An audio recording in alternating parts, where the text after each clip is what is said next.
Une petite fille de 2e primaire, un petit kangourou bien sûr, illustrera ce besoin de justice. Un jour, dans sa classe, une petite fille qu'elle ne connaissait pas bien avait volé une paire de ciseaux de l'institutrice. Ce fut l'effervescence dans la classe et même dans l'école. On l'a traitée de voleuse et bien sûr, elle s'est fait punir. Et notre petite kangourou s'en est trouvée très perturbée. Perturbée par la punition reçue, mais surtout par l'étiquette dont l'enfant s'est trouvé dorénavant affublé. Rentrant très triste à la maison, ses parents lui demandent ce qui s'est passé.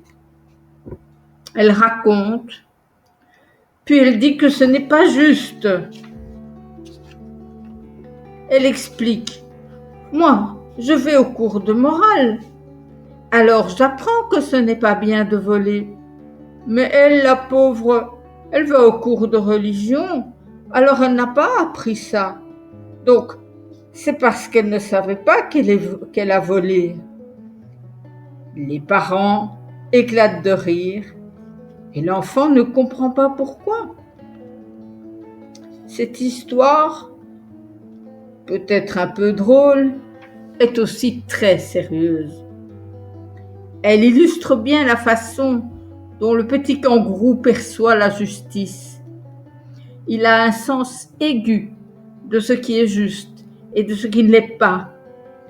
Et il se sent parfois décalé, incompris, et ça le fait souffrir. Et cette souffrance due à l'injustice peut parfois éclater en colère. Il peut devenir rouge de rage, crier, taper du pied. Mais parfois c'est autre chose qui l'envahit. Un profond désarçonnement, une grande incompréhension de ce monde dans lequel il vit, mais dans lequel il ne se sent pas chez lui. Souvent, une question tourne en boucle. Qu'est-ce que je fais là, moi ? Ce n'est pas une simple question d'enfant. C'est une question de cœur, de sens, d'appartenance. Il peut se sentir, voire même se croire, venu d'une autre planète, tant il ne se reconnaît pas dans le monde qui l'entoure. Il regarde autour de lui et tout lui semble étrange, incompréhensible. Les règles, les réactions des adultes, des autres en général, les attentes des adultes, tout ça ne résonne pas avec ce qu'il porte au fond de lui. Il est là, mais pas vraiment là. Comme un voyageur perdu dans un monde qui n'est pas le sien. Mais mon tableau serait incomplet si je ne vous faisais pas part du mystère de l'enfant qui se gratte. Tiens, mais que fait cet enfant-là ? Il se tortille, il grimace, il se gratte partout. Il a des puces, c'est sûr. Ou alors des poux géants. Écartez-vous, c'est contagieux. Eh bien non, il n'a ni puce, ni poux. Il a juste une étiquette dans le dos. Chez lui, les sensations sont décuplées. La laine, ça pique. Les coutures, ça gratte. Une étiquette, c'est une vraie torture. Elle se transforme tour à tour en scie, en hérisson, voire en cactus. Alors, pour éviter les drames, habillons-les de soie, de velours ou de coton doux et enlevons-lui les étiquettes. Ainsi ne se grattera-t-il plus Et ne fera-t-il plus fuir les autres enfants? Sur la photo de classe, tout le monde sourit, sauf lui. Pourquoi il ferme toujours les yeux? Il fait exprès ou quoi? On dirait qu'il dort. Mais non, il est juste aveuglé par les projecteurs. Les flashs deviennent des rayons laser. Pour lui, les lumières fortes, c'est l'horreur. Les néons sont douloureux. Les projecteurs, le soleil qui tape sur le tableau blanc, c'est comme des épées dans les yeux. Alors, si vous le voyez cligner, fuir la lumière ou plisser les yeux, pas besoin de vous inquiéter, il est juste un peu superluciole. Étrange pour un kangourou. N'hésitez donc pas à tamiser la lumière. Si l'hypersensorialité peut se manifester parfois par une gêne au toucher ou à l'œil, comme on a vu précédemment, nous avons 5 sens. Et elle peut donc aussi concerner l'ouïe. Certains enfants sont incommodés par des sons forts ou par certains types de bruit. Pour ma part, par exemple, les musiques bruyantes m'ont toujours été pénibles et 2 mauvaises expériences m'ont suffi pour que j'évite définitivement les boîtes de nuit et la plupart des cafés.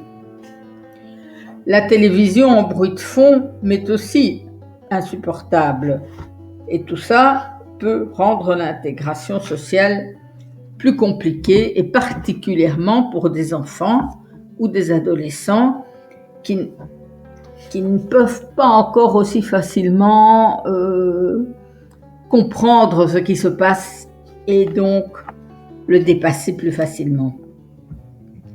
Bon, bien sûr, cette hypersensorialité peut aussi toucher l'odorat, certaines odeurs étant ressenties comme envahissantes, ou le goût, avec des textures et des saveurs difficiles à supporter. Et chez chacun, ça se décline différemment. Il ne s'agit pas là de caprice, mais bien d'une réalité sensorielle. Je vous dois encore un mot avant de conclure. Il me faut parler des écrans.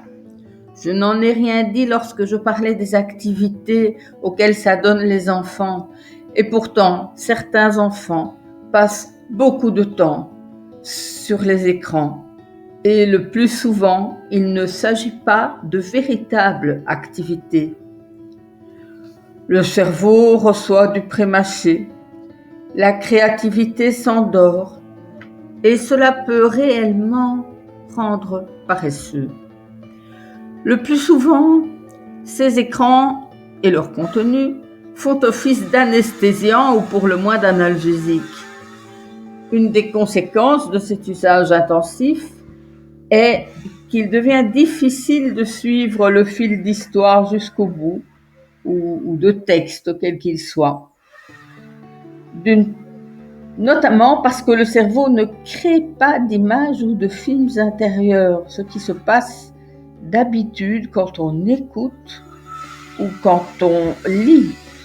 C'est le cerveau qui fabrique le petit film.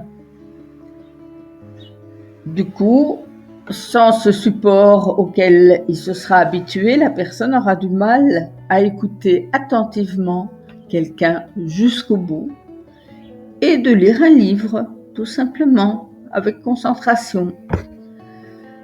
Du coup, forcément, il apprendra moins à maîtriser la langue, ce qui va avoir pas mal de conséquences pour n'importe quel apprentissage ou compréhension en profondeur de tel ou tel sujet. Et contrairement à ce qu'on pense le plus souvent, ça va aussi avoir des conséquences sur le plan de la compréhension des sciences en général et des maths en particulier.